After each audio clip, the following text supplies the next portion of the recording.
नमस्कार दोस्तों। लीजिए सुनिए उसकी कहानी की अगली कड़ी। अभी भाषण चल रहा था साक्षरता पर,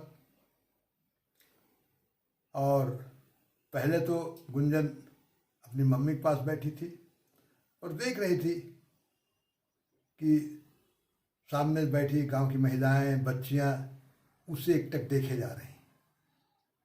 किसी अज्ञात प्रेरणा से वह उठी और जाके उनके बीच बैठ गई, बहुत खुश।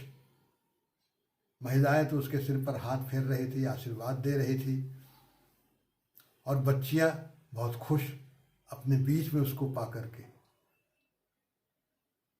कोई बात नहीं हो रही थी, बस केवल देखे जा रही थी, आंखों की भाषा। और इसी बीच एक और लड़की आ गई, उम्र गुंजन की ही थी, सांवली सी, आंखें बड़ी बड़ी जैसे गाय की, और चंचल इतनी कि वो एक मिनट भी शायद चुप नहीं बैठ पाती रही होगी। किसी को चिकोटी भर दे, किसी को गुदगुदा देती थी, किसी को थोड़ा ढकेल देती थी। उसने आते ही कहा, मेरी सहेली बनोगी? मुझे ने कहा हाँ। तो कहा तो फिर लो। और उसने निकाला एक पुड़िया, उसके हाथ में रख दिया।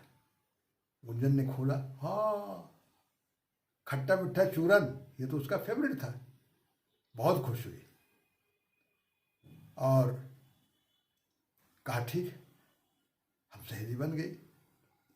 तभी किसी ने कहा कि यह भी गाती है।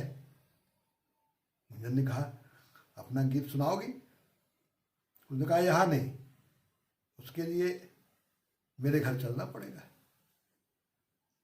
गुंजन ने कहा, घर तो नहीं जा पाऊंगी, मम्मी डांटेगी।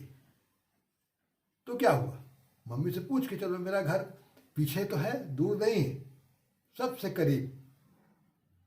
चलो तुम्हारी मम्मी से पूछे देते हो। और ये कहकर गुंजन को लेकर आ गई। पहले तो मम्मी ने इनकार कर दिया, नहीं कहीं नहीं जाना है, कार्यक्रम खत्म होने वाला है और उसके बाद सीधे घर चलना है, इधर उधर नहीं जाना है।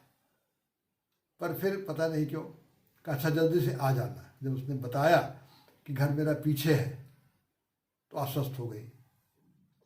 दोनों उछलते कूदते वहां से निकल पड़े। छोटा सा घर था, कच्चा, लेकिन कितनी चीजें वो देख रही थी।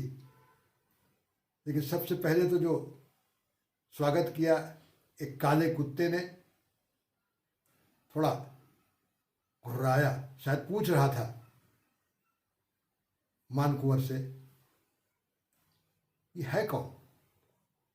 उसने कहा, ये मेरी सहेली है।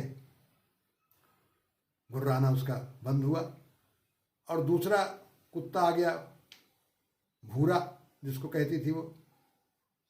उसको लगा कि पूछने की जरूरत नहीं, हम खुद ही पता कर लेते हैं, लगा सूंघने। और गुंजन के तो प्राण निकल रहे थे, चिपक गई मान कुंवर से। कहा, बचाओ।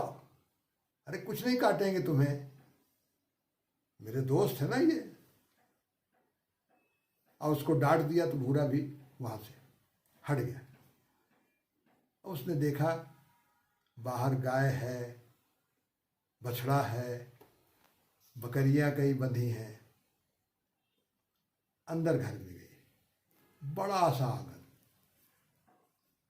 और आंगन पे कितनी चीजें, कहीं दाल फैली है, कहीं मकई सूख रही है, मकई की बालें सूख रही हैं, एक तरफ सेम की लतर लगी है, लौकी चढ़ी है खपरैल पे।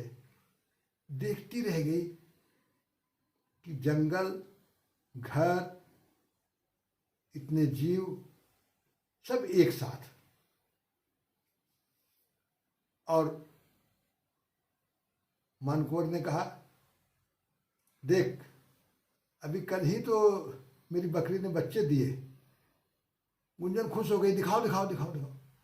उसने एक बड़ा सा टोकरा उठाया, दो प्यारे प्यारे बच्चे बैठे थे, तुरंत उठ के खड़े हुए। इतने सुंदर बच्चे दौड़कर उसने गोद में उठा दिया गुंजन ने। मानकुंवर ने कहा अच्छा तू खेल, मैं बस अभी आई 1 मिनट में। यह कहकर पिछवाड़ा खोल के किवाड़ा निकल गई। गुंजन तो मस्त, कितनी प्यारी आंखें थी उनकी। लेकिन तुरंत गुंजन जब आई अंदर तो एक पॉलिथीन के थैली में ताजी भिंडी तोड़कर लाई थी, गिलकी तोड़ लिया था, नींबू थे, एक लौकी थी। कहा ले ये तेरे लिए। क्या? ना ना ना ना, मम्मी डांटेंगी। अरे सब्जी है, सब्जी से कोई डांटेगा? सब्जी तो खाई जाती है। नहीं नहीं नहीं, ये मैं नहीं ले जाऊंगी, मेरी सहेली बन गई है तू, तो सहेली है तो देना पड़ेगा। नहीं नहीं मम्मी डांटेंगी। अच्छा चल मैं चलती हूँ। इधर गुंजन की मम्मी परेशान हो रही थी, देख रही थी बार बार कि अभी तक नहीं आई, और तभी दोनों खिलखिलाते हुए पहुंच गई और उसने थैला रख दिया। मम्मी ने कहा ये क्या है? ये सब्जी है आंटी जी। अरे क्या जरूरत है इसकी बेटा, ये पैसे से थोड़ी हमने खरीदा, घर में थी तोड़ लिया। ले लीजिए ना, मेरी सहेली है, इसको ऐसे कैसे जाने देंगे। मम्मी ने भी रख दिया। ये मानकुंवर मिली उसको पहली दोस्त, और ये देखा उसने एक नया जीवन देखा था। चलिए फिर आगे देखते हैं और क्या।